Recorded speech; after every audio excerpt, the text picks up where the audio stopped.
Good morning everyone. दोस्तों आज है 10th ऑफ अगस्त 2022 और हम लोग करने वाले हैं द हिंदू न्यूज़पेपर के एनालिसिस। मेरा नाम है सितेंद्र चौधरी और आज फिर से हम लोग यहाँ पे कुछ टॉपिक करने वाले हैं।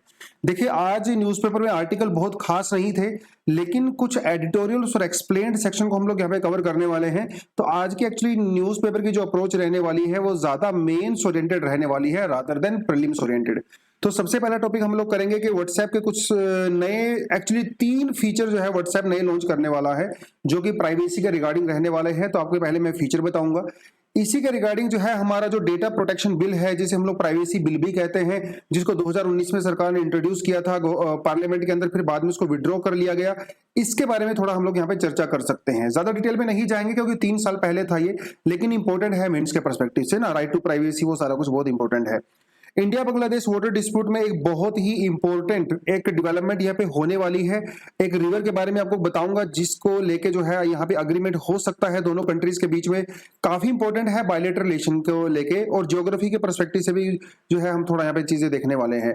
NIRF रैंकिंग्स के बारे में बात करेंगे। इससे पहले हम लोग प्रीलिम्स के पर्सपेक्टिव से कर चुके हैं, जब इंडिया में कुछ नेशनल कॉलेजेस नेशनल यूनिवर्सिटीज की जब रैंकिंग इशू की गई थी, हम लोगों ने उसको लास्ट मंथ मेरे ख्याल से लास्ट टू लास्ट मंथ हम लोगों ने उसको किया था उसको, लेकिन क्रिटिकल एनालिसिस हम लोगों ने तब नहीं किया था, है ना। उस रैंकिंग के अंदर क्या क्या गलतियां हैं, क्या क्या उसके अंदर लूप होल्स हैं, आज हम वहां पे देखने वाले हैं।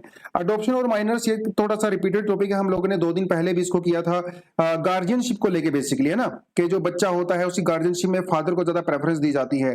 तो इसी आपकी जो एग्जिस्टिंग इंफॉर्मेशन है उसी के अंदर थोड़ी नई हम लोग यहाँ पे कुछ इंफॉर्मेशन ऐड करेंगे, ठीक है। तो थोड़ा सा आपको जो है मुस्लिम्स में जो है किस तरह से अडॉप्शन का जो अप्रोच रहती है, थोड़ा उसके बारे में भी बात कर सकते हैं। तो ऑलरेडी जो नॉलेज है उसके ऊपर थोड़ा सा नॉलेज और ऐड ऑन करेंगे।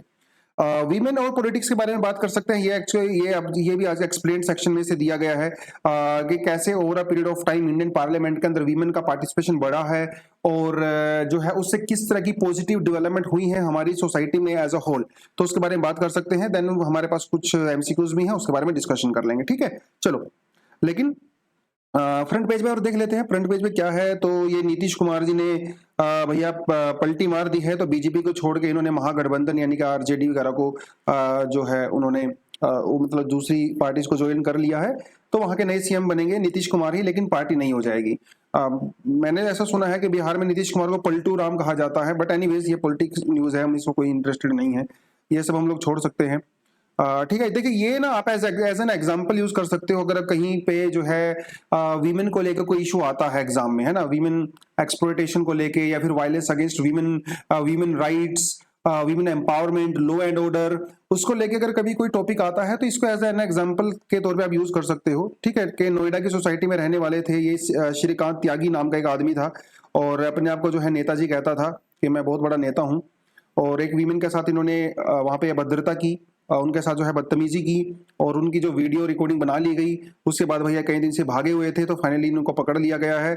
और जैसा कि आपको यूपी में पता ही है, बुलडोजर तुरंत आ गया था, तो इनके घर में जो इलीगल एंक्रोचमेंट हो रहा था उसको पूरा तोड़ दिया गया। मुझे ये समझ में नहीं आता कि जब ये लोग क्राइम करते हैं तभी सरकार को इलीगल एंक्रोचमेंट नजर क्यों आती है। भैया वो तो पहले भी पता होगा ना सरकार को कि इलीगल एंक्रोचमेंट कर रखी है, लेकिन वही है जब लॉ एंड ऑर्डर की बात आ जाती है तो सारी चीजें एक्शन में आ जाती हैं। ये वाले टॉपिक हम लोग डिस्कशन करेंगे। व्हाट्सएप के जो है नया फीचर कौन सा है, ठीक है, बाकी आपको जानने की कोई जरूरत नहीं है। चलिए, लेकिन आगे बढ़ने से पहले एक तो आपको जो है कुछ प्रोग्राम के बारे में बताना चाहता हूं कि हम लोगों ने अपना NCERT का प्रोग्राम जो है लॉन्च किया है 2023, 24, 25 के लिए। देखिए NCERT के बिना काम नहीं चलने वाला है। आप जितनी मर्जी बुक पढ़ लीजिए, लेकिन जब तक NCERT अच्छे से नहीं पढ़ोगे, डीपली नहीं पढ़ोगे, तो आपके फंडामेंटल्स क्लियर नहीं होंगे। भैया UPSC में तो फाउंडेशन जो है वो NCERT से ही बनती है। इस फाउंडेशन के ऊपर फिर हम लोग जो है दूसरी चीजें अपनी बिल्डिंग खड़ी करते हैं, अपने जो बाकी इंफॉर्मेशन है, आंसर राइटिंग और वो सब करते हैं। तो NCERT बहुत जरूरी है, और इसीलिए हम लोगों ने एक NCERT का पेड कोर्स यहाँ पे लॉन्च किया है जो सिर्फ और सिर्फ NCERT को ही डेडिकेट होगा, ठीक है। तो 7500 इसका फीस है। आप जो है इसको जाके ज्वाइन कर सकते हैं, डिस्क्रिप्शन में इसका लिंक मिल जाएगा। 200 से, और ये लाइव क्लास होने वाली है, रिकॉर्डेड क्लास नहीं है। तो आप टीचर से जो है आराम से बैठ के मजे से डिस्कशन वगैरह भी कर सकते हो, ठीक है। तो मंथली मेंबरशिप रहेगा इसका, आप जो है इसको रिचार्ज करवा सकते हो मंथली। आपको ठीक लगे तो कंटिन्यू करिए, तो ठीक नहीं करे तो उसको छोड़ सकते हो, ठीक है। तो थोड़ा सा आप इसको जाके देख सकते हैं, लेकिन वीडियो को लाइक करके आगे बढ़ेंगे। लेकिन कल के दिन कुछ खास हुआ था, कल इसको मैं इंक्लूड नहीं कर पाया था क्योंकि समय की थोड़ी कमी थी, आज कर लेते हैं। तो भैया 9 अगस्त 1925 को एक हमारे फ्रीडम स्ट्रगल में एक बहुत इंपॉर्टेंट एक डेवलपमेंट हुआ था, काकोरी कॉन्स्पिरेसी जिसको बोलते हैं। लखनऊ से सिर्फ 22 किलोमीटर दूर एक स्टेशन है काकोरी, आज भी है। मैं गया हूँ यहाँ पे काकोरी स्टेशन में, एक बार मैं लखनऊ जा रहा था, रास्ते में पड़ता है ये। वहां पे जो है ट्रेन को लूट लिया गया था by Hindustan socialist republic association, you know very well about it, है ना। चंद्रशेखर आजाद, भगत सिंह जो है वो सभी इस ऑर्गेनाइजेशन से जुड़े हुए थे। तो भैया इनको अपने मकसद के लिए चाहिए था पैसा, ठीक है। अब पहले तो ये जो बड़े जो रसूखदार लोग हैं, जो इंडस्ट्रियलिस्ट लोग हैं, उनके पास गए कि हमें पैसा दे दीजिए, लेकिन उन्होंने पैसा नहीं दिया। उनको लगा कि सरकार को पता चल जाएगा ब्रिटिशर्स को, तो फिर इनको जेल में डाल देंगे वो सारी सारी करके। तो इनको चाहिए था पैसा, तो पैसा कहाँ से मिलेगा, तो इन्होंने बाद में डिसाइड किया कि हम लोग ट्रेन लूटेंगे, ठीक है। उस ट्रेन के अंदर जो है ब्रिटिशर्स का खजाना बेसिकली ट्रेजर आ रहा था। और ये आइडिया जो था ट्रेन लूटने का वो किसका था, वो था जो राम प्रसाद बिस्मिल और असफगुल्ला खान, इनका ही ब्रेन चाइल्ड था। फिर इन्होंने अपने दूसरे मेंबर्स को बताया कि हम लोग ऐसा प्लान कर रहे हैं, तो सभी ने फिर पूरा तरीके से प्लान किया, वो सारी सारी चीजें हुई। तो फिर बाद में काकोरी में वो सब किया गया। और अनफॉर्चुनेटली जब वहां पे कुछ गोलीबारी हुई तो एक जो है इनोसेंट पर्सन की भी जान चली गई थी, और इसलिए फिर बाद में जो है इसको एज अ मर्डर केस भी चलाया गया, ठीक है। तो वो थोड़ी थोड़ी चीजें हैं, बहुत सारे लोग इसमें इन्वॉल्व थे, राम प्रसाद बिस्मिल, असफगुल्ला खान, चंद्रशेखर आजाद, केशव चक्रवर्ती, सचिन बख्शी, मुरारी शर्मा, मुकुंदी लाल, ठीक है। अब यहाँ पे देख बनवारी लाल, अब इनको देख सकते हैं, भगत सिंह इसमें इन्वॉल्व नहीं थे, ठीक है। दे डिड नॉट लूट एनी ऑफ द इंडियंस, तो उस ट्रेन के अंदर कई सारे इंडियन लोग भी थे ऑफ कोर्स, तो उनको उन्होंने नहीं लूटा, सिर्फ जो ब्रिटिशर्स का ट्रेजर वहां पे आ रहा था उसको उन्होंने लूटा। फिर बाद में जो है काकोरी कॉन्स्पिरेसी को लेके बहुत सारे लोगों को अरेस्ट किया गया, जिसमें से कुछ लोगों को लाइफ इम्प्रिजनमेंट दिया गया, कुछ लोगों को फिर बाद में जो है डेथ सेंटेंस दिया गया, वो चीजें हमें अच्छे से पता है। तो काकोरी कॉन्स्पिरेसी जो है एक बहुत ही, तो 4 लोगों को बेसिकली हमें डेथ सेंटेंस दिया गया था, और हमारे फ्रीडम मूवमेंट में एक बहुत ही, है ना, एक एक लैंडमार्क टाइप का आप कह सकते हो कि ये इंसिडेंट था, ठीक है। तो एकदम से जो हमारा यूथ था, तो जनता थी, तो आप देख सकते हो कि 1925 के बाद किस तरह से अंग्रेजों के खिलाफ एकदम से मूवमेंट जो इंडिया में खड़ा हो गया था, है ना, वो सारी चीजें तो इंपॉर्टेंट है, ये थोड़ा आप इसको पढ़ सकते हो, और थोड़ा डिटेल में जानना है तो थोड़ा आप जो है गूगल वगैरह भी कर सकते हो। चलिए, लेकिन वीडियो को लाइक करके सब बच्चे आगे बढ़ेंगे, बिना लाइक करे कोई भी आगे नहीं जाएगा। इस लाइक का बहुत फर्क पड़ता है, ठीक है। लाइक जब आप करते हो तो एक तो हमें जो है मोटिवेशन मिलता है कि आप जो है इसको रेगुलरली देखते हो, और जब आप लाइक करते हो तो और कमेंट करते हो तो हमें ये पता चल जाता है कि कौन से एस्पिरेंट हैं जो सीरियस हैं और वो लगातार हमारी एनालिसिस देखते हैं। तो कमेंट सेक्शन में जरूर गुड मॉर्निंग, गुड इवनिंग, कुछ ना कुछ तो किया करो, कम से कम पता चले, हाय हेलो राम राम जय राम जी की सलाम नमस्ते, कुछ ना कुछ कर दिया करो, ठीक है। चलो, तो पहला टॉपिक है दोस्तों, वो आता है व्हाट्सएप से, और मैं तो इन फीचर्स को लेके बहुत खुश हूँ, ठीक है। आजकल लोग क्या करते हैं, जब किसी को मतलब जैसे मान लो आपके किसी के साथ बहुत गहरी दोस्ती है, तो आप उसके साथ सेंसिटिव इन्फॉर्मेशन शेयर कर देते हो कई बार, अपनी पर्सनल लाइफ की या किसी और थर्ड पर्सन के बारे में, और वो ना स्क्रीनशॉट ले लेते हैं, या फिर उसके मोबाइल में वो चैट पड़ी रहती है हमेशा के लिए, है ना। लोग उसको सेव कर लेते हैं चैट को, तो बाद में जब आप उसकी आपके उस आदमी से नहीं पटती, तो आपकी सेंसिटिव चैट को वो लोग जो है पब्लिक कर देते हैं। ऐसा बहुत बार होता है, सेलिब्रिटीज के केस में भी होता है, हम आम आदमी के केस में भी होता है। भैया प्राइवेसी तो सबकी जरूरी होती है ना। तो व्हाट्सएप के अंदर अभी थोड़े दिनों पहले उन्होंने एक फीचर रोल किया था, जिसमें उन्होंने ये कहा था कि ओनली वन टाइम, है ना, ओनली वन व्यू। तो इसमें क्या होता था, आप उस मैसेज को, उस फोटो को सिर्फ एक बार देख सकते थे, उसके बाद वो डिस्ट्रॉय हो जाती थी। अभी ये क्या करने वाले हैं, जो वन व्यू वाला ऑप्शन था उसके अंदर अभी ऐड करने वाले हैं कि भैया आप उसका स्क्रीनशॉट भी नहीं ले सकते। आप जब किसी को मैसेज भेजोगे तो वो आदमी उसको सिर्फ एक ही बार पढ़ सकता है, पढ़ने के बाद वो डिस्ट्रॉय हो जाएगा, और आप उसका स्क्रीनशॉट भी नहीं ले सकते। तो प्राइवेसी आपकी प्रोटेक्ट होती है इससे, चाहे आपका कितना ही खास आदमी क्यों ना हो, आप बहुत ज्यादा इंटरनल बातें उसके साथ चैट पे शेयर नहीं कर सकते, क्योंकि जब चीजें चैट पे चली जाती है ना दोस्तों, तो वो एक डॉक्यूमेंट हो जाता है, प्रॉपर तरीके से डॉक्यूमेंटेड हो जाता है, और आपके खिलाफ एज अ प्रूफ। देखिए, आप उससे मिलते हो ना, मिलते जुलते हो, तो और आप आपस में कन्वर्सेशन कर लीजिए, कोई दिक्कत नहीं है, क्योंकि उसको कोई रिकॉर्ड नहीं कर रहा है। लेकिन व्हाट्सएप पे it is a documented evidence which can be used against you, and it happens so many times. तो एक तो ये फीचर होने वाला है कि भैया कोई स्क्रीनशॉट नहीं ले सकता। अब कई बार क्या होता है ना, कोई ग्रुप अपने दोस्त, आपके दोस्त आपका ग्रुप बना लेते हैं, फैमिली मेंबर ग्रुप बना लेते हैं, और वो दिन रात सुबह शाम उस पर मोटिवेशनल मैसेज और व्हाट्सएप यूनिवर्सिटी पे जो फालतू का ज्ञान होता है ना, कि यूनेस्को ने जो है जनगण मन को बेस्ट राष्ट्रीय गान घोषित कर दिया, इस तरह की जो न्यूज चलती है व्हाट्सएप यूनिवर्सिटी पे, आप ऐसे ग्रुप से हो जाते हो परेशान। और आपका मन करता है कि उस ग्रुप को छोड़ दें, लेकिन जब आप उसको ग्रुप को छोड़ते हो तो सबको पता चल जाता है कि ग्रुप किसने लेफ्ट किया है। तो व्हाट्सएप क्या करने वाला है, एक प्राइवेसी फीचर डालने वाला है। अगर आप किसी ग्रुप को छोड़ते हो तो किसी को कानो कान खबर नहीं होगी, सिर्फ उस ग्रुप के एडमिन को पता चलेगा कि आपने ग्रुप छोड़ दिया है, अदरवाइज किसी को नहीं पता चलेगा। तो इन्होंने एक ये फीचर यहाँ पे ये लोग ऐड कर रहे हैं। तो ये कुछ प्राइवेसी फीचर जो है व्हाट्सएप ऐड करने वाला है, जो कि मुझे लगता है कि अपने आप में बहुत ही एक जबरदस्त फीचर होने वाला है। ठीक है, खैर, तो ये चीजें हो गई। अब प्राइवेसी आपके लिए जरूरी है, तो उसके लिए इंडिया में जो है डेटा प्रोटेक्शन बिल हम लोगों ने इंट्रोड्यूस किया था पार्लियामेंट के अंदर 2019 में। बाद में इसको विड्रॉ कर लिया गया और इसे प्राइवेसी बिल भी कहते हैं। तो बेसिकली आज का एडिटोरियल सेक्शन भी है, अगर आपको इसको पढ़ना चाहो तो सेपरेटली भी पढ़ सकते हो, लेकिन ज्यादा मुझे नहीं लगता ज्यादा जरूरी है, क्योंकि इसके बारे में हम लोग पहले डिस्कशन कर चुके हैं। तो it is a privacy bill. अब इसमें क्या होता था, अब जैसे मान लो भैया आपने फेसबुक पे अकाउंट बनाया, आपने जो है फेसबुक पे अकाउंट बनाया, आपने जीमेल पे बनाया, आपने अमेज़न पे बनाया, दुनिया भर की सोशल मीडिया वेबसाइट होती हैं। अब इनके पास आपका डेटा चला जाता है। ठीक है, आपको क्या लगता है फेसबुक उस डेटा को कहां स्टोर करता है? तो बड़े बड़े जो है स्टोरेज सेंटर होते हैं, डेटा स्टोरेज सेंटर होते हैं, और वो सब इंडिया से बाहर होते हैं। और बहुत बार क्या करता है फेसबुक या कोई भी ऐसी फ्लिपकार्ट या कोई भी आपके उस डेटा को जो है थर्ड पार्टी के साथ शेयर कर देता है, और वो थर्ड पार्टी आपके डेटा को आपको एडवर्टीजमेंट दिखाने के लिए यूज करते हैं, आपको टारगेट किया जाता है। तो आप जो डेटा देते हो सोशल मीडिया पे या इन वेबसाइट को जो देते हो वो प्रोटेक्टेड नहीं है। ठीक है, पहली बात तो इंडिया के बाहर स्टोर किया जाता है और फिर वो आपके खिलाफ में उसको यूज किया जा सकता है। तो इंडिया में बहुत समय से नीड थी इस चीज की कि हम लोग अपना खुद का एक डेटा प्रोटेक्शन बिल लेके आए, एक कानून पास करें जिसमें कुछ ऐसे प्रोविजंस हो कि आपके प्राइवेट डेटा का मिसयूज ना हो सके। तो 2019 में इसको इंट्रोड्यूस किया गया, लेकिन बाद में इसको विड्रॉ कर लिया गया, क्योंकि बहुत सारे लोगों ने जो है इसके खिलाफ अपोजिशन दर्ज किया। तो इसमें बेसिकली क्या हो रहा था कि हम आपका जो प्राइवेट डेटा है, जो पर्सनल डेटा है, उसको कलेक्ट किया जाएगा, मूवमेंट उसकी जहां पे होती है, जैसे फेसबुक से फ्लिपकार्ट पे चला जाता है, तो इसको रेगुलेट करने की बात कही गई थी। ठीक है, तो थोड़ा थोड़ा आप देख सकते हो, क्योंकि 2017 में सुप्रीम कोर्ट ने साफ साफ बोल दिया था पुट्टू स्वामी केस के अंदर कि भैया right to privacy is a fundamental right. तो ये 2018 में सरकार ने उस पर पूरी स्टडी किया, 2019 में फाइनली हम लोगों ने बिल को इंट्रोड्यूस किया था और फिर हम लोगों ने इसको विड्रॉ कर लिया। इस बिल के अंदर जो है पर्सनल डेटा को डिफाइन किया गया था। ठीक है, इसमें यह कहा गया था कि जो प्राइवेट कंपनीज होती हैं अगर वो अपने आपके डेटा को यूज करती हैं तो पहले आपका कंसेंट लेना पड़ेगा। ठीक है, और जैसे मान लो गूगल अगर मेरे इंफॉर्मेशन को कहीं यूज करता है तो पहले गूगल को परमिशन लेना पड़ेगा कि भाई साहब आपके डेटा को मैं यहां पे यूज करूं कि ना करूं।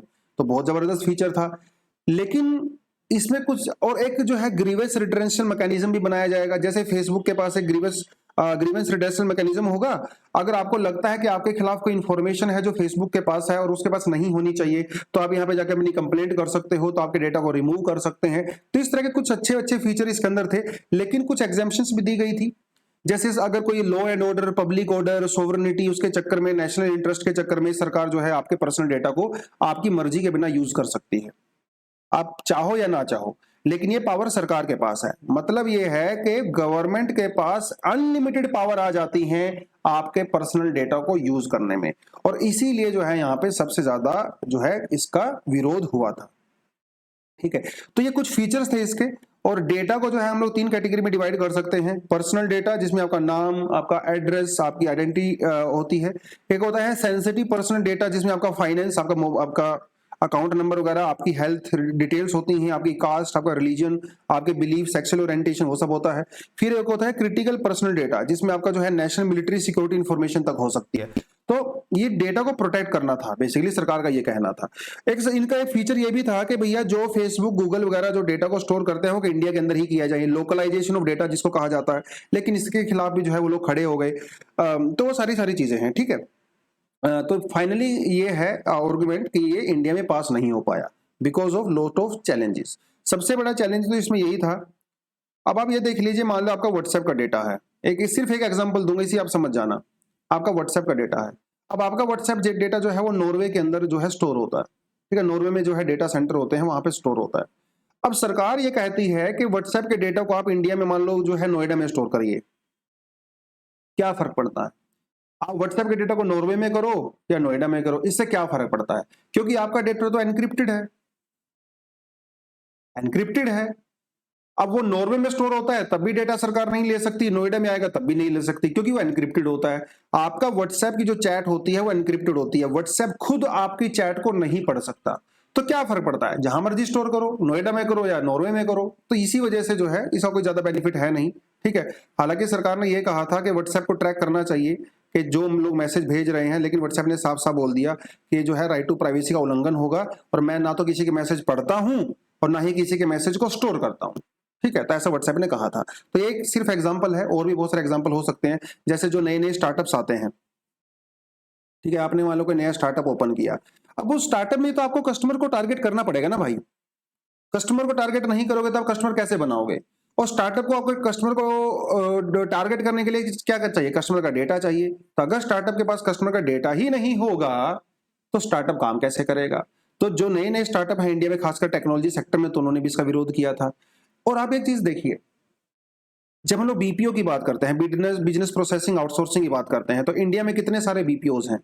दुनिया की सबसे बड़ी बड़ी जो कंपनीज होती हैं उन सबके बीपीओ इंडिया में होते हैं।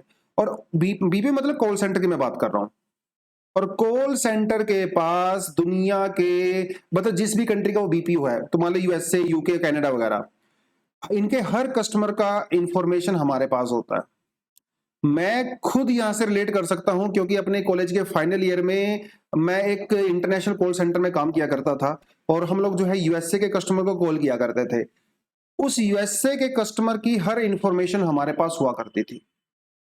ऐसे ही कनाडा, यूके, ऑस्ट्रेलिया, जो इंग्लिश स्पीकिंग कंट्री हैं, उनकी इंफॉर्मेशन हमारे पास हुआ करती थी। तो उनका डेटा भी हमारे पास होता है, हमारा डेटा उनके पास होता है।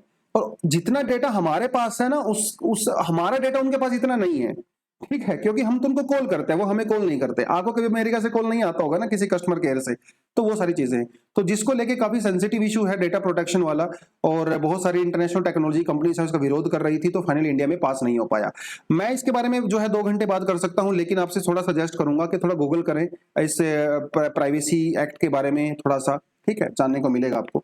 तो 2 क्वेश्चन यहां से एमसीक्यूज के लेके आया हूं मैं, और 2017 में ऑलरेडी यहां से एक एमसीक्यू पूछ लिया गया है, क्योंकि 2017 में ही राइट टू प्राइवेसी को डिक्लेयर किया गया था पुट्टू स्वामी केस में। तो एक मेंस का क्वेश्चन भी यहां पे है और 2 प्रीलिम्स वाला क्वेश्चन है। Right to privacy is protected under which of the article of the Indian constitution, article 15, 19, 21, 29।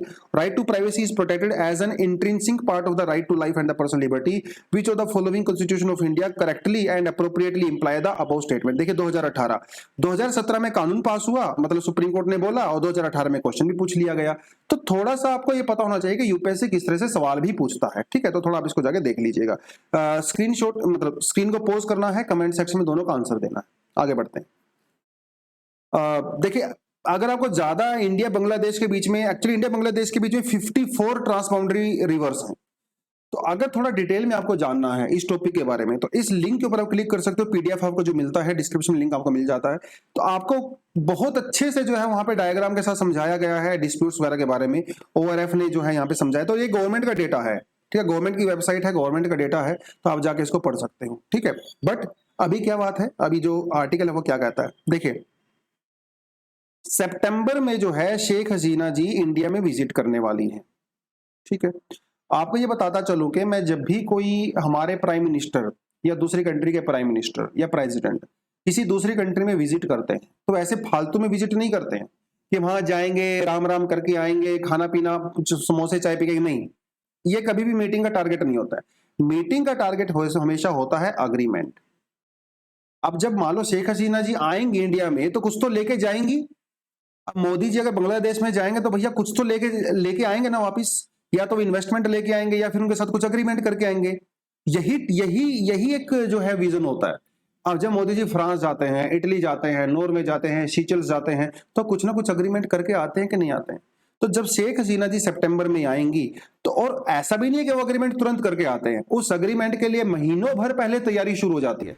तो सितंबर में अगर हसीना जी इंडिया में आएंगी, तो उससे पहले हम लोगों को एक अग्रीमेंट फाइनलाइज करना है, ठीक है। तो इंडिया और बांग्लादेश के बीच में कुछ डिस्प्यूट्स हैं, खासकर रिवर्स को लेके, उनको रिजोल्व करना है। देखिए, एक तो सबसे बड़ा जो डिस्प्यूट है वो तो तीस्ता रिवर वाला है ही, जो अभी सोल्व होता नजर नहीं आ रहा, क्योंकि तीस्ता जो है बांग्लादेश के लिए बहुत ही सेंसिटिव इशू है। लेकिन एक और रिवर है जिसका नाम है कोशियारा, ठीक है।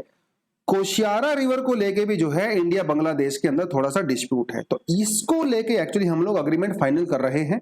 तो जब शेख हसीना जी आएंगी सितंबर के महीने में, तो इसके ऊपर अग्रीमेंट करेंगी, सिग्नेचर करेंगी। तो कोशियारा रिवर न्यूज में है, इसलिए एग्जाम में आपसे पूछा जा सकता है। ठीक है, कोशियारा रिवर जो है, वैसे आपको मैं बताता चलूं, यहाँ पे देखिए आप, तो ये जो रेड बाउंड्री आपको ये बांग्लादेश की बाउंड्री है, और ये है कोशियारा रिवर। इधर देखिए कोशियारा रिवर, और ये है सूरमा रिवर। ठीक है, इधर से, और यहां से हमारी आती है बराक रिवर। ठीक है, नॉर्थ ईस्ट इंडिया से बराक रिवर आती है। बाद में बराक रिवर दो हिस्सों में डिवाइड हो जाती है, एक को बोलते हैं कोशियारा और दूसरे को बोलते हैं सूरमा। ठीक है, ध्यान रखना आपने, ये इसकी डिस्ट्रीब्यूटरीज है, ट्रिब्यूटरीज नहीं है, डिस्ट्रीब्यूटरीज है बराक रिवर की।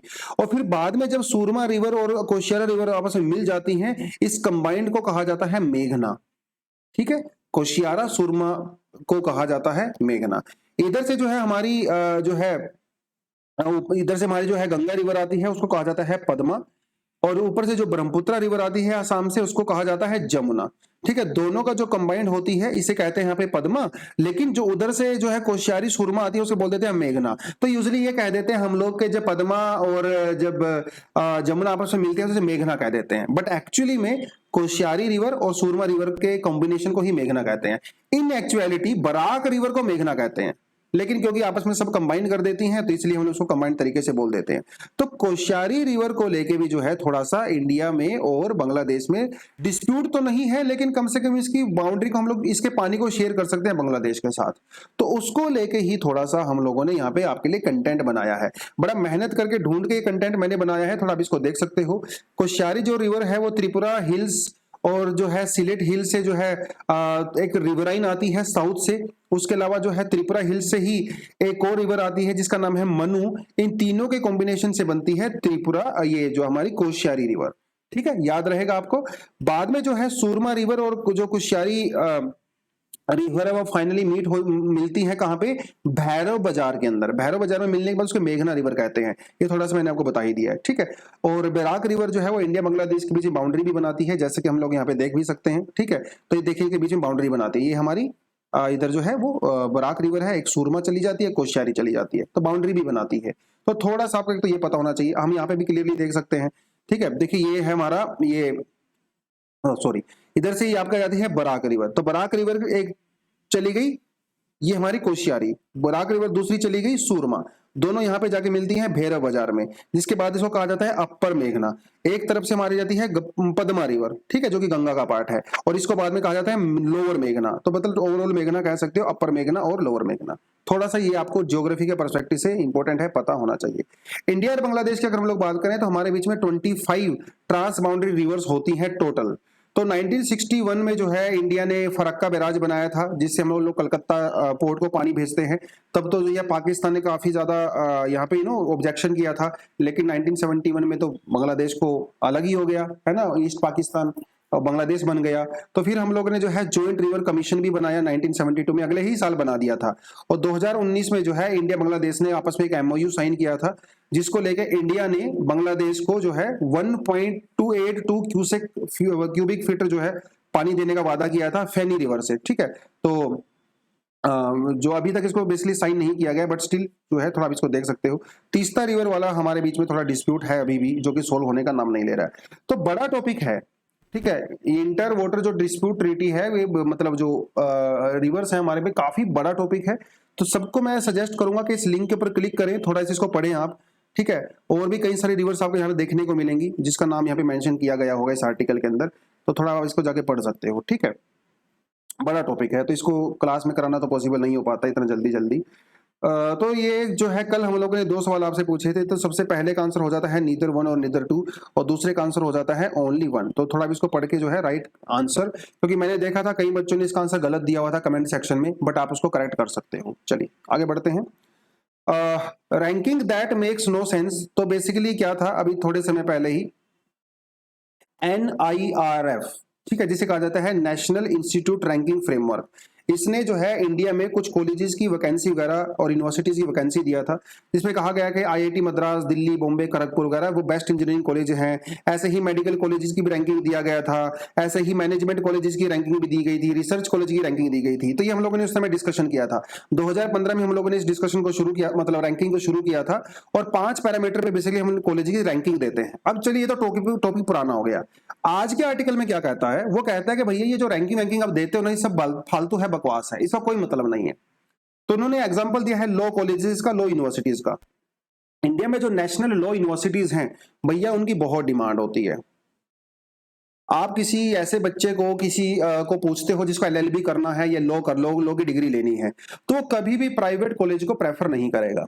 वो हमेशा नेशनल लॉ यूनिवर्सिटी यानी कि जो गवर्नमेंट यूनिवर्सिटीज होती है उनको ही प्रेफर करता है। बहुत ज्यादा डिमांड होती है गवर्नमेंट कॉलेजेस की, लेकिन एनआईआरएफ रैंकिंग क्या कहती है, ये प्राइवेट कॉलेजेस को ज्यादा प्रेफरेंस देती है रैंकिंग में। ऐसा कैसे पॉसिबल है? आप स्टूडेंट से पूछिए ना, उसकी प्रेफरेंस क्या है। स्टूडेंट की प्रेफरेंस है गवर्नमेंट, एनआईआरएफ रैंकिंग दे रहा है प्राइवेट, ये कैसे पॉसिबल है? तो इसका मतलब एनआईआरएफ रैंकिंग का कोई मतलब है नहीं। अरे जब किसी बच्चे का एनएलयू मतलब नेशनल लॉ यूनिवर्सिटी में एडमिशन नहीं हो पाता है, तभी वो प्राइवेट कॉलेज की तरफ जाता है। अदरवाइज उसकी पहली प्रेफरेंस होती है सरकारी university. Are getting my point? Last choice है भाई उसका। मतलब जब कुछ नहीं हो रहा है कहीं पे, कम से कम जाके प्राइवेट यूनिवर्सिटी में एडमिशन ले लो। तो ये चीज आपको यहाँ पे पता होना चाहिए। तो इसका मतलब एनआईआरएफ का जो मैकेनिज्म है वो कहीं ना कहीं गड़बड़ है। कैसे कैसे गड़बड़ है? एक यहाँ पे जो पैरामीटर होता है वो होता है ये वाला, guardian outcome, outreach of the inclusive, peer perception, ये टीचिंग लर्निंग रिसोर्सेज। मतलब वहां पे कितने टीचर अवेलेबल है, टीचर स्टूडेंट रेशियो की मैं बेसिकली बात कर रहा हूँ। प्राइवेट यूनिवर्सिटी पता क्या करती हैं, जब सरकार ने रैंकिंग के लिए इनके से डेटा मांगा था, अब प्राइवेट यूनिवर्सिटी बहुत ही बहुत चालाक, इन्होंने क्या किया, एक ही फैकल्टी को कई सारे डिपार्टमेंट में दिखा दिया, उसी सेम फैकल्टी को जो है एज अ टीचर भी दिखा दिया, उसी सेम फैकल्टी को एज अ रिसर्चर भी दिखा दिया, उसी सेम फैकल्टी को जो है कहीं और भी ऐड कर दिया। तो जिसकी वजह से जो है इनका डेटा जो है वो फ्लॉड है। पहली बात तो ये। दूसरी बात ये कि रैंकिंग के लिए जो है आपको फंडिंग दिखानी होती है। ये लॉ यूनिवर्सिटी क्या करती हैं, जानबूझ के सरकार को गलत डेटा देती हैं कि देखो हम लोगों ने अपने यहाँ पे लेबोरेटरी बनाया। भैया आप लॉ यूनिवर्सिटी हो, आपके यहाँ पे लेबोरेटरी की क्या रिक्वायरमेंट है? सबसे बड़ी बात। दूसरी बात यह है कि इन लॉ यूनिवर्सिटी की वेबसाइट के ऊपर जो फैकल्टीज की डिटेल है, जो फंडिंग की डिटेल है, या जो रिसर्च की डिटेल है, वो या तो है ही नहीं, अगर है तो वो गलत सलत दे रखी हैं। और पहली बात तो ट्रांसपेरेंसी नहीं है। अगर मान लो कोई XYZ यूनिवर्सिटी है प्राइवेट, आप इसकी वेबसाइट पे जाते हो और आपको फैकल्टी का अगर वहां पे रिकॉर्ड देखना है कि कौन सी फैकल्टी क्या पढ़ाती है, तो आप जो है उसको जाके नहीं देख सकते। पहले आपको आपकी सारी पर्सनल डिटेल वहां पे फिल करनी पड़ती है, आपका मोबाइल नंबर, आपका ईमेल एड्रेस, वो सब करके तब जाके इंफॉर्मेशन ले सकते हो। तो ट्रांसपेरेंसी है नहीं। तो बेसिकली ये हो रहा है झोल। क्या हो रहा है? झोल हो रहा है। तो यूनिवर्सिटीज क्या करती हैं, अपनी रैंकिंग को हाई दिखाने के लिए, ताकि वो प्रोस्पेक्टस में उसको दिखा के लोगों का पागल बना दें, सरकार को गलत आंकड़े पेश करती है। जैसे कि यूपीएससी में भी होता है ना। आपके कितने सारे ऐसे इंस्टीट्यूशंस होते हैं, वो टॉपर्स को पैसे वैसा दे के बुलाते रहते हैं, है ना, कि इसने हमारे यहाँ से कोचिंग लिया, हमारे यहाँ से टेस्ट सीरीज लगाया, इसका यहाँ से सिलेक्शन हो गया, आप भी हमारे यहाँ पे आ जाओ। ऐसा ही एक यूनिवर्सिटीज भी करती हैं प्राइवेट, सरकार को गलत आंकड़ा देती हैं, गलत डेटा देती हैं, उसके बेसिस पे सरकार जो है इनको रैंकिंग देती है, और उस रैंकिंग के बेसिस पे ये जो है ये सब करती हैं। ठीक है, तो हम लोग क्या कर सकते हैं? पहली बात तो भैया ट्रांसपेरेंसी। ठीक है, वेबसाइट को जो है प्रॉपर तरीके से ट्रांसपेरेंट बनाइए, वो बात। ठीक है, फैकल्टी का जो डेटा है वो पूरी तरह से सही होना चाहिए। उसके अलावा जो दूसरे बाकी पैरामीटर्स हैं कि जब आप कोई रिसर्च पब्लिश वगैरह करते हो तो वो ऐसी मैगजीन में ही पब्लिश होनी चाहिए आपकी रिसर्च जो कि यूजीसी अप्रूव्ड होती हैं, रादर देन जो है फालतू के पब्लिकेशंस होते हैं, तो उसको आप काउंट मत करिए। तो कुछ सजेशन इन्होंने यहाँ पे दिए हैं। ठीक है, बाकी और इसमें कुछ खास था नहीं, मैंने थोड़ा ज्यादा समय यहाँ पे दे दिया, इतना देना नहीं चाहता था मैं। खैर, अडॉप्शन ऑफ द माइनर जो है गार्जियंस, ये 2 दिन पहले हम लोगों ने टॉपिक किया था। तो होता ये है कि हमारा जो Hindu minority and the guardianship act है, जो कि 1956 में बना था, इसमें जब गार्जियनशिप की बात आती है तो प्रेफरेंस किसको दिया जाता है? फादर को प्रेफरेंस दिया जाता है। मदर को प्रेफरेंस तब दिया जाता है जब फादर की डेथ हो जाती है अनफॉर्चुनेटली, तो ये गलत है, तो ये डिस्क्रिमिनेशन है। तो हमारी जो लॉ कमीशन है, ठीक है, और हमारा जो माइनॉरिटी कमीशन है, और हमारा जो नीति आयोग है, या हमारी जो पार्लियामेंट की स्टैंडिंग कमेटी है, उनका ये कहना है कि ये जो प्रोविजन है इस एक्ट के अंदर वो चेंज होना चाहिए। मदर और फादर जो है दोनों ही इक्वल गार्जियन होने चाहिए। ये बात हो गई। अब ये तो हो गई गार्जियनशिप की बात। अब बात है अडॉप्शन की, यह बात है चाइल्ड की कस्टडी की। कस्टडी, अब मान लो हस्बैंड और वाइफ का हो गया तलाक, तो बच्चे की कस्टडी किसको मिलेगी? हमारे इसी कानून के अंदर यहां पे मदर को प्रेफरेंस दी गई है। कानून का यह कहना है कि मदर जो है, माँ, ठीक है, वो ज्यादा जरूरी है बच्चे के लिए, फादर कम जरूरी है। तो ये भी तो डिस्क्रिमिनेशन हुआ ना फादर के अगेंस्ट में। जब गार्जियनशिप को लेके मदर को लेके डिस्क्रिमिनेशन हो रहा है, तो बच्चे की कस्टडी को लेके फादर के साथ डिस्क्रिमिनेशन हो रहा है। दोनों ही डिस्क्रिमिनेशन गलत हैं। तो हमारे लॉ कमीशन का यह कहना है कि बच्चे की कस्टडी भी दोनों को बराबर तरीके से मिलनी चाहिए। तो यह प्रोविजन भी चेंज होना चाहिए। या तो दोनों को इक्वल कस्टडी दो, या फिर जैसा कि आपने हॉलीवुड में फिल्मों में देखा होगा, आप एक को कस्टडी दो, मजे से अपने मदर को कस्टडी दे दिया, लेकिन फादर उसको विजिट कर सकते हैं। हफ्ते में 3 दिन आप फादर को दीजिए, वो घर पे आएगा, वो बच्चे के साथ टाइम स्पेंड करेगा, क्योंकि बच्चे को मदर और फादर दोनों की जरूरत होती है। खाली मदर की जरूरत तो नहीं होती है ना, फादर की भी उतनी ही रिक्वायरमेंट होती है जितनी मदर की होती है। तो कस्टडी को लेके भी यहाँ पे डिस्क्रिमिनेशन है, लेकिन कस्टडी को लेके फादर के साथ डिस्क्रिमिनेशन हो रहा है, गार्जियनशिप को लेके मदर के साथ डिस्क्रिमिनेशन हो रहा है। तो कानून के अंदर चेंज करने की जरूरत है। अब यही कस्टडी और गार्जियनशिप वाला जो है वो हिंदू वाला हम आपने बता दिया। मुस्लिम पर्सनल लॉ में जो है वो किस तरह से काम करता है, तो जो मुस्लिम पर्सनल लॉ शरीयत एप्लीकेशन एक्ट है 1937, वो क्या कहता है? वो भी मदर को प्रेफरेंस देता है कस्टडी को लेके, ठीक है, उनका और गार्जियनशिप को लेके जो है वो फादर, ऑलमोस्ट सेम ही कानून है। कस्टडी को लेके मदर को प्रेफरेंस दी जाती है, गार्जियनशिप को लेके फादर को प्रेफरेंस दी जाती है। तो जो हमारा शरीयत एक्ट है उसके अंदर भी ये कहा गया है कि father is the natural guardian, but custody of the child lies with the mother, जब तक उसका लड़का जो है वो 7 साल का नहीं होता और जब तक डॉटर को जो है वो प्यूबर्टी एज नहीं आती है तब तक। मतलब यहां पे भी मुस्लिम्स के अंदर भी कस्टडी को लेके मदर को प्रेफरेंस है और गार्जियनशिप को लेके फादर को प्रेफरेंस है। तो कंसेप्ट ऑफ हिजर जो है हिजानत, मुस्लिम लोग के अंदर एक कंसेप्ट होता है हिजानत, जिसमें जो है बच्चे के वेलफेयर को सबसे ऊपर रखा गया है। और मानना यह है कि बच्चे के वेलफेयर के लिए माता ज्यादा इंपॉर्टेंट होती है रादर देन फादर। तो गार्जियनशिप फादर को, कस्टडी मदर को, ठीक है। तो वो थोड़ा थोड़ा यहाँ पे देखा गया है। कोर्ट का यहाँ पे क्या कहना है, एक बड़ा इंपॉर्टेंट केस था Geeta Hariharan case, reserve bank of India का केस था, जिसमें सुप्रीम कोर्ट ने यह कहा था कि जो फादर और मदर का जो कॉन्सेप्ट है वो थोड़ा अलग है, कानून के अंदर थोड़ा अलग से दिया हुआ है, हम उसको इंटरप्रेट अलग करते हैं। कानून क्या कहता है कि फादर के मरने के बाद after father guardian is mother. Court का यह कहना है कि यहाँ पे आफ्टर का मतलब डेथ नहीं है, यहां पे आफ्टर का मतलब है अब्सेंस, कि जब फादर अब्सेंट होते हैं तो मदर गार्जियन होती है। अब मान के चलिए कोई फादर है, अब वो भैया चले गए दुबई या वो चले गए अमेरिका 5 साल के लिए, अब फादर तो अब्सेंट हो गए, तो उस केस में गार्जियनशिप किसको मिलेगी? मदर को मिलेगी रादर देन फादर। फादर मरे नहीं है, जिंदा हैं लेकिन अब्सेंट हैं। तो ऐसा कोर्ट ने कहा, हालांकि कानून के अंदर इस चीज को भी यहाँ पे इंक्लूड नहीं किया गया है, ठीक है। हमारे यहाँ पे अडॉप्शन को लेके जो है कानून ऐसा है कि जो मर्द होते हैं वो सिर्फ एक बॉय को ही अडॉप्ट कर सकते हैं, लेकिन जो एक सिंगल वीमेन होती है वो बॉय को और गर्ल को दोनों को अडॉप्ट कर सकती है। हमारे यहाँ पे अडॉप्शन जो एक्ट है वहां पे ट्रांसजेंडर को लेके कुछ भी मेंशन नहीं किया गया है, ठीक है, कुछ भी मेंशन नहीं किया गया, वो किसको अडॉप्ट करेंगे नहीं करेंगे उसके बारे में कुछ मेंशन यहाँ पे नहीं है। तो थोड़ा थोड़ा आप उसको भी देख सकते हो, ठीक है, उसके बारे में पूरा आर्टिकल था। नेक्स्ट हमारे पास दोस्तों जो आता है आर्टिकल वो आता है can women be true representative of the people. तो रिप्रेजेंटेशन की बात मतलब हम लोग कर रहे हैं तो पार्लियामेंट की बात कर रहे हैं। तो एक इंडिया में देखो over a period of time ना पार्लियामेंट के अंदर वीमेन का रिप्रेजेंटेशन बढ़ा है। इवन इंडिया में वीमेन का जो पार्टिसिपेशन है पार्लियामेंट के अंदर वो अमेरिका की जो कांग्रेस है उससे भी अच्छा है, उससे बेटर है, यूके की उससे भी अच्छा है। तो ओवरऑल परसेंटेज के हिसाब से देखें तो इंडिया काफी अच्छा काम कर रहा है। जब इंडिया आजाद हुआ था तो हमारी जो पहली पार्लियामेंट थी उसके अंदर ओनली 22 वीमेन हुआ करती थी आउट ऑफ 530 मेंबर्स। आज के समय में 2019 में 78 वीमेन को इलेक्ट किया गया। तो भैया प्रेजेंटेशन तो बड़ा है, लेकिन आज भी काफी कमी तो है। हालांकि पार्लियामेंट के अंदर वीमेन के पार्टिसिपेशन को लेके अभी तक बहुत अच्छी अच्छी स्टडीज नहीं हुई हैं। पहली बार एक ऐसी स्टडी की जिसे किया गया सदिया हुसैन के द्वारा। इन्होंने क्या किया, 1919 से लेके 2019 के बीच में जो वीमेन का पार्टिसिपेशन हुआ है लोकसभा राज्यसभा के अंदर, उसको स्टडी किया गया है। और उन्होंने यहाँ पे कुछ बहुत बहुत बढ़िया चीजें इन्होंने यहाँ पे बताई हैं। देखिए, इन्होंने कहा है India has not had a single women, मतलब जैसे जो फेमिनिस्ट मूवमेंट हुई है वेस्टर्न कंट्रीज के अंदर, इंडिया में अभी तक कोई ऐसा मूवमेंट नहीं हुआ है। इंडिया में जो वीमेन का पार्टिसिपेशन बढ़ा है पार्लियामेंट के अंदर, उसके पीछे दो कारण है। पहला है बेटर एजुकेशन और दूसरा है वेल्थ।